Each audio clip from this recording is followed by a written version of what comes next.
Okay, our last speaker is Sir Mike Deegan. He's going to talk to you about research, industry and academic partnerships.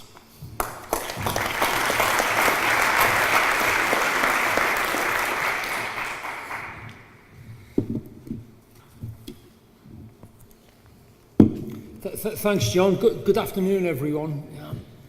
What a brilliant event we've all been involved in today. And I fear I've got the rough end of the timing here, just before Tony's going to present back. So I'll try and keep this fairly brief. I'd just like to talk a little bit about our One Manchester approach and what this means in terms of research, academia and industrial partnerships. My starting point is really quite straightforward in all this. It's that staff across all our health and social care services, our volunteers, all our partners, just work so incredibly hard to try and meet the needs of our patients and our communities. But the reality is, if we're going to meet the expectations of our patients and the sort of challenges that John and the Mayor set out to us this morning, I feel we've got to utilise our research and academic strengths and our industrial links in a far more effective way if we're going to meet some of those aspirations. So let's start off and say, what is the opportunity in front of us in this broad area?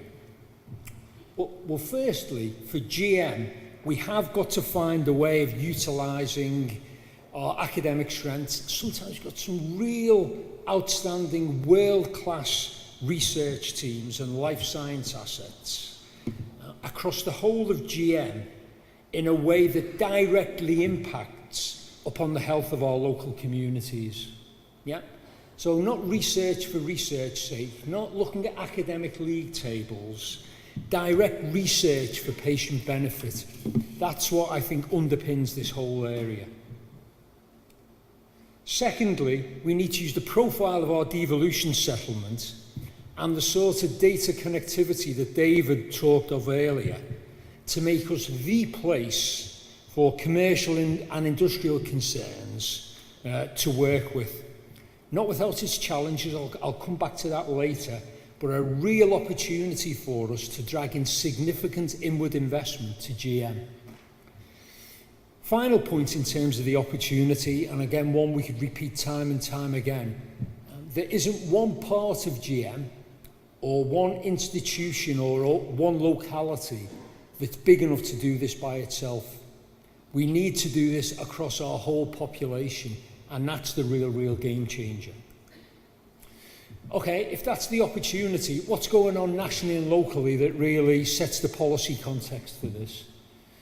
All of us will be well familiar with the 5-year forward view that was produced by Simon Stevens a few years back and then refreshed. We're all aware of the health challenge that the 5-year forward view sets out, but it also underlines how we need to use our economic muscle so we can work with industrial and commercial partners to bring investment into the NHS. So that fits with our direction locally. Whilst many national politicians seem to be talking about nothing other than Brexit at the moment, a really important report was produced by a guy, Sir John Bell, an academic leader from Oxford, that talked about the critical importance of our life sciences assets as a nation to our industrial strategy. And that report highlighted a small number of areas, really tailor-made for Greater Manchester, and it talked about the development of a small number of data innovation hubs and areas where we could roll out change rapidly. And that seems to be gaining quite a lot of currency nationally. Locally, we've heard the Mayor talk earlier. Life science is clearly one of his priority areas. The Greater Manchester Combined Authority had a refresh on its strategy. Again, come back to our life sciences assets and our opportunities around clinical trials. Also a really important piece of work, a government-commissioned skills and innovation audit, science and innovation audit on GM and Cheshire East, again drew out our particular capabilities across GM. So really we're going with the flow of, I think, national and local policy on all this. So if we had to set out what is the One Manchester approach? I think essentially it's a series of partnerships that we put in place over recent times. Firstly, it's all ourselves and all our colleagues across GM. Strong degree of connectivity, and whilst we can all moan for Britain at times, we've now got the governance arrangements and the decision-making capability in GM. So if something works, we can implement that across the whole of GM. If it makes sense and the evidence is there, we've now got a mechanism to drive those benefits for our entire population. John also talked earlier in his address this morning about one of the priorities being Health Innovation Manchester. And we've now got a mechanism across Greater Manchester to have one unified approach to the outside world. So if they're dealing with us around life sciences, they're not coming in on 10 or 12 different points. We've got one GM approach. Sitting beneath that Health Innovation Manchester, we've got our Academic Health Science Centre, which now reports into it.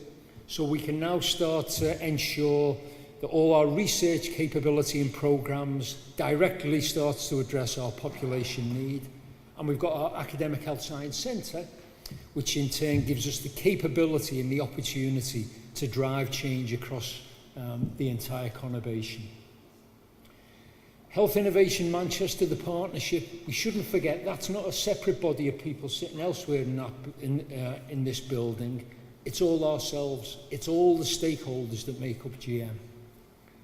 Final part that's really important around our One Manchester approach that really plays to our industrial partnerships is the Memorandum of Understanding that's been signed with the Association of British Pharmaceutical Industries, which sets out how we can work together and how we can essentially move away from a customer type relationship with the pharma industry. So they're developing products in isolation and coming up with clever ways to sell them to us. But really more of a longer term approach so we can co-design solutions so we can both benefit. So essentially they're the components of what we have in place in GM. But if you just take the step back, and I won't spend too long on this, but just say, well, research, industrial partnerships, are they really that important? Should they be one of the priorities moving forward? I mean, I won't go into some of the patient case studies on this, but I'd say unequivocally, absolutely critical to how we move forward. Research gives us the capability to move genuinely onto another platform as a conurbation. Science, we heard from Nick earlier, we really can start to drive forward the boundaries. It can help us be far more cost effective as well with some of the treatments and regimes that come through. It'll help us recruit the right sort of workforce across the whole of GM. Gives us that evidence base, so when we're looking at some of these really thorny issues that John talked about earlier, we can draw on our research to move forward. Why the industrial partnerships? Well, again, if only we had the resource to do this all ourselves in the NHS. The reality is we do need to find a different form of model, and I think Manchester is a first trying to do this, certainly with the pharma industry, of ways that we can co-design and co-develop approaches. So our patients benefit and the commercial concerns benefit. I could spend a long time standing here this afternoon really boring for Britain on some of the benefits, but every organisation in this room will probably have a number of examples that they can draw out that's taking the research strengths across GM, different forms of commercial relationships, and found ways of bringing that thinking so it directly impacts on the lives of patients or the outcomes of patients. And just a few examples from the New Manchester Foundation Trust that I think start to tick that box. I talked about the APBI industrial partnership earlier. And again, we've agreed a relatively small number of areas to take forward across the conurbation. So we can start to model how we develop this new way of working. Slight danger in just terms of presentation that this sounds like it's a really overly rosy picture and there are simple win-wins. It's absolutely not. And all the difficulties David highlighted around data connectivity in particular, that's what we've got to get cracked as we move forward. Because the reason companies want to work with us in GM, as well as our level of connectivity and joined upness, it's so they can track individual patients, not just within an institution, across institutions, across sectors, across different localities. And that's the trick that we need to pull off. So, in summary, John, I'd say our One Manchester approach around research, academia and industrial partnerships really looks to pull all of us together into an integrated package. If we can pull this off, and I genuinely feel we've got the sort of opportunity in front of us over the next few years that probably in any of our careers in this room, we've never quite had this platform.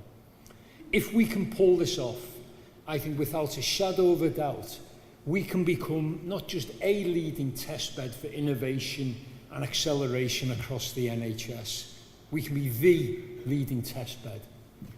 We can be a magnet for inward investment if we can harness that degree of connectivity. So as well as the health benefits that can flow, we can also start to see some of the economic benefits, some of the jobs that can come into GM. Absolutely critically, why we're doing all this, this gives us an opportunity across GM to get new technologies, treatments, devices, processes, drug regimes for our patients and our communities far, far quicker than would otherwise be the case. And for all those reasons, for me, this is such a strong area that should be one of our priorities as we move forward. So it's not just working harder, it's not just even being that bit smarter, it's looking at all our strengths and relationships and harnessing all them so we can improve the lot of the patients we serve. John, thank you very much.